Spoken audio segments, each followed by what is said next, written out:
প্রথমত আজকে ধন্যবাদ জানাচ্ছি সবাইকে, আপনারা যারা কষ্ট করে এখানে উপস্থিত হয়ে আমাদের এই প্রোগ্রামটিকে সফল করেছেন। সেই সাথে আমি কৃতজ্ঞতা প্রকাশ করছি যারা আমাদের এই অনুষ্ঠানটিকে সার্থক করার জন্য কন্ট্রিবিউট করছেন, ফিনান্সিয়ালি, ফিজিক্যালি এবং মেন্টালি বিভিন্নভাবে সাহায্য করছেন।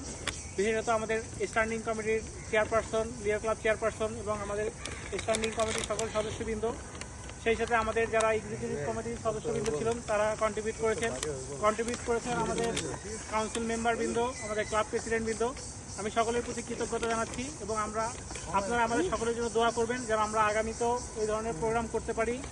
এবং আমাদের শুধু আজকে যে ইফতার প্রোগ্রাম হচ্ছে তা না, আমরা ইফতার প্রোগ্রামের আগে একটা ইফতার বিতরণ প্রোগ্রাম করেছি। আমরা যেন লায়ন্স ক্লাবের যে মূল মোটো সেবাই আমাদের ধর্ম, এই মোটোকে সামনে রেখে আমরা যেন আগামীতে আরো মানুষের সেবা করতে পারি, এই জন্য সবার দোয়া প্রার্থনা করছি এবং ইফতারের আগ মুহূর্তে আমার জন্য দোয়াতে বক্তব্য এখানে শেষ করছি। ধন্যবাদ সবাইকে। আসসালামু আলাইকুম।